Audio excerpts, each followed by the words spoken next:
नमस्कार बंधुरा सबाई केमन आछो। आज के बाबा गाछ थेके लाउ पेरे आनलो। तो ये लाउ दिए एमन एक रेसिपि तोमादेर साथे शेयर करब जारा लाउ खेते चाय ना ओराও চেয়ে চেয়ে खाबे। तो तार जोन्नो भिडियोटा स्किप ना करे सम्पूर्णटा देखो। तो एखन लाउगुलोके कुचि कुचि करे केटे सेদ্ধ करार जोन्नो बसिए दिते लागबे। तार साथे 7-8टा लंकाओ 2 फाला करे दिए दिते लागबे और ओर मধ্যে स्वाद अनुसारे नुन दिए देब।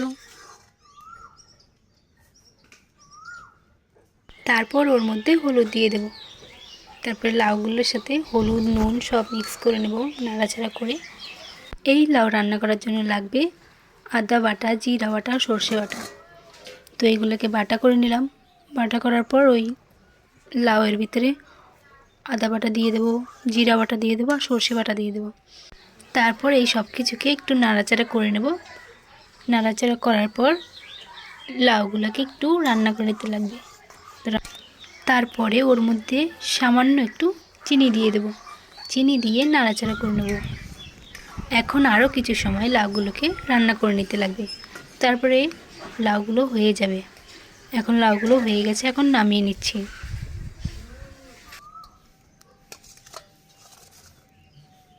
লাউগুলোকে এমন করে সিদ্ধ করে নিতে লাগবে।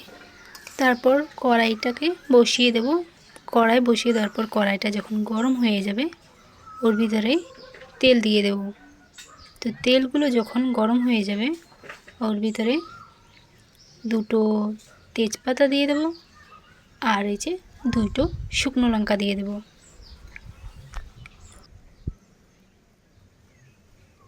এখন পাঁচফোড়ন দিয়ে দেব তেলের মধ্যে। তারপর পাঁচফোড়নগুলো হয়ে গেলে ওর মধ্যে অল্প একটু সর্ষেও দিয়ে দেব। সর্ষে দেওয়ার পর সর্ষেগুলো যখন হয়ে যাবে ওর মধ্যে তখন যে দেখালাম দুটো তেজপাতা দিয়ে দেব আর শুকনো লঙ্কাগুলো ভাজা ছিল তাই ওগুলো ভাজিনি আর। তো এই তেলগুলোই লাউর ভিতরে দিয়ে দেব অল্প অল্প করে। যখন কড়ার ভিতরে অল্প একটু তেল থাকবে তখনই গিয়ে এখান থেকে অল্প একটু লাউ নিয়ে কড়ার ভিতরে দিয়ে দেব। তারপরে সবগুলোই দিয়ে দেব।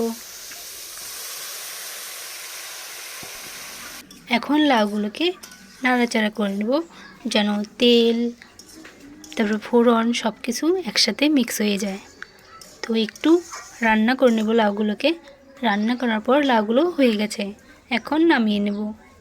আমার এই লাউয়ের সুস্বাদু রেসিপিটা রান্না করা কমপ্লিট। তো আমার এই লাউয়ের রেসিপিটা তোমাদের কেমন লাগছে কমেন্ট করে জানিও।